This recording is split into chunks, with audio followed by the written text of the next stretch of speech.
Bismillahirrahmanirrahim. Izin bertanya Ustadz, bagaimana jika ada keluarga kita yang kerja di tempat riba, lalu sering memberikan kita uang dari hasil kerjanya itu? Bagaimana hukum uang tersebut Ustadz? Bisakah kita mengambilnya atau tidak?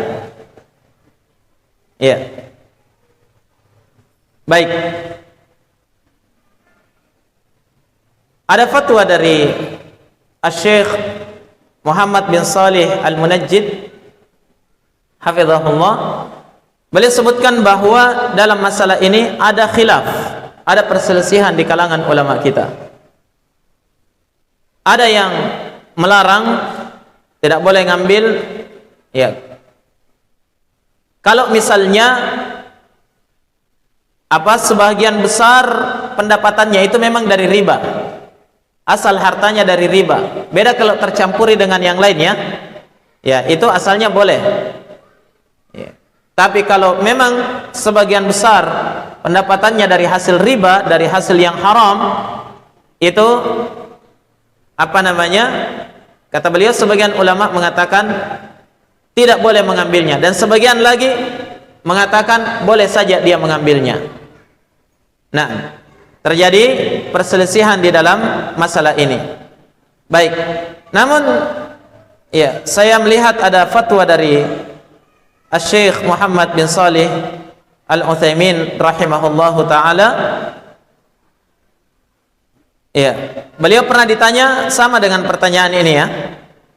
Hal yajuzu akhdhul hadiyati min rajulin yata'amalu birriba? Apakah boleh, itu pertanyaannya, apakah boleh mengambil hadiah dari seorang lelaki dari seseorang yang bermuamalah dengan muamalah riba? Ya, maka beliau menjawab, al-qaidah, kaidahnya, anna ma hurrima li kasbihi fahuwa haramun 'alal kasibi faqat.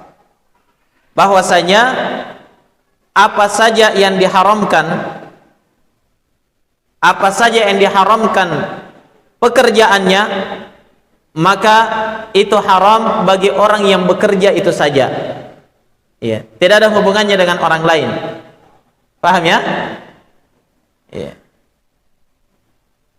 Seperti itu. Jadi Syekh Ibnu Utsaimin zahirnya di sini beliau menguatkan pendapat, ya, boleh saja kalau bentuknya seperti itu. Karena pekerjaan yang diharamkan itu hasilnya haram bagi orang yang bekerja itu saja, tidak ada hubungannya dengan yang lain. Adapun orang yang mendapatkan dari orang yang bekerja haram ini dengan cara yang halal, apakah bentuknya jual beli atau bentuknya hadiah, ya, pemberian, infak, sedekah misalnya, ya, maka ya, katanya itu sesuatu yang diperbolehkan. Ya, asalnya diperbolehkan.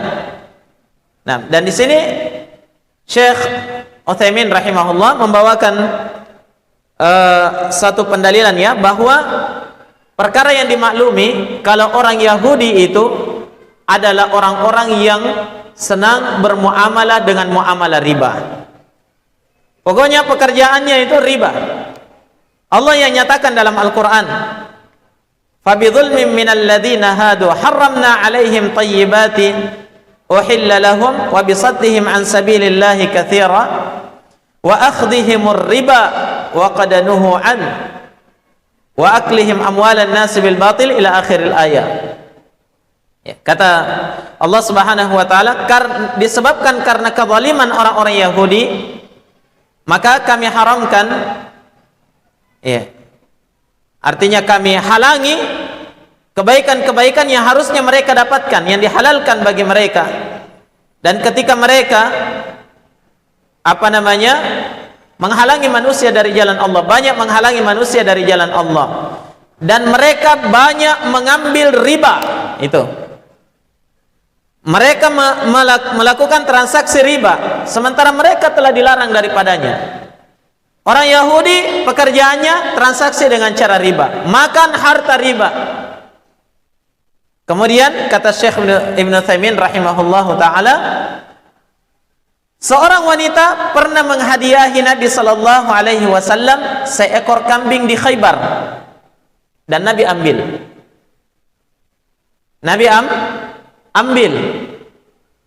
Padahal kalau mau dilihat ini, ya, dia orang kafir, ditambah lagi pekerjaannya riba. Ketika diberikan hadiah kambing, Nabi ambil. Kenapa? Karena yang berdosa yang bermuamalah secara langsung. Paham ya? Yang bermuamalah secara langsung. Ya. Bahkan Nabi sallallahu alaihi wasallam terkadang diberi makan dari seorang Yahudi, Nabi makan. Nah, bahkan dalam sirah disebutkan ya, di antara penyebab meninggalnya Nabi itu karena penyakitnya kambuh ketika dia diracuni oleh seorang Yahudi di Khaybar. Nabi makan makanan yang sudah diracuni oleh orang Yahudi. Jadi Nabi makan dari orang Yahudi. Sementara mereka pekerjaannya riba. Begitu ya? Ya, bahkan Nabi meninggal dalam keadaan apa? Baju besinya tergadai di tangan seorang Yahudi karena meminjam beberapa sa' gandum. Ini semuanya menunjukkan apa? Ya, benarnya kaidah bahwa siapa yang melakukan suatu pekerjaan yang haram, maka hasilnya itu haram bagi yang bekerja itu. Nah, disebutkan oleh para ulama kaidah yang lain dengan kaidah apa? Al-ithmu 'alal mubashir. Dosa ditanggung terhadap orang yang melakukannya secara langsung. Adapun yang mendapatkannya dengan cara yang halal, maka itu tidak diharamkan secara asalnya. Hanya kata Syekh Ibn Utsaimin, kecuali kalau kita menolaknya dengan maksud memberikan pelajaran kepada dia. Ya, memberikan pelajaran kepada dia, maka ya itu sah-sah saja dilakukan ya. Saya tidak mau ngambil misalnya dari keluarga yang fulan. Kenapa? Karena dia bermuamalah dengan muamalah riba, supaya dia berhenti dari muamalah ribanya. Nah, bentuk hajar ya terhadapnya. Maka ini adalah sesuatu yang boleh saja, kata Syekh Ibn Utsaimin rahimahullahu ta'ala. Apalagi dikhawatirkan fitnahnya ya. Nanti selalu didakwahi, berhenti di situ, itu riba, jangan kerja di situ, itu riba ya. Tapi kalau dikasih mau juga ya. Akhirnya menjadi fitnah terhadap dakwah, seperti itu ya. Ya, tapi kalau bicara asalnya dikuatkan oleh Syekh Ibn Utsaimin, beliau apa? Menguatkan bolehnya. Walaupun sebagian ulama juga mengatakan tidak boleh. Itu berkaitan dengan harta yang didapatkan dengan cara riba ya, tapi harta itu zatnya halal.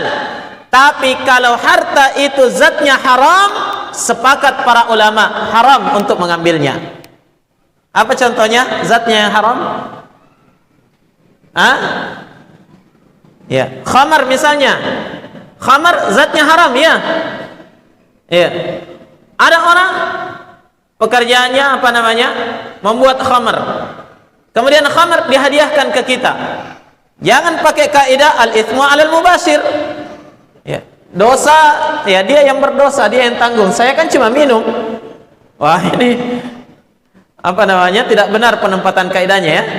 Ya, jadi kaidah itu tadi berlaku pada sesuatu yang halal tapi didapatkan dengan cara yang haram. Tapi kalau zatnya memang haram, sepakat para ulama haram untuk mengambilnya. Baik, sekira cukup ya.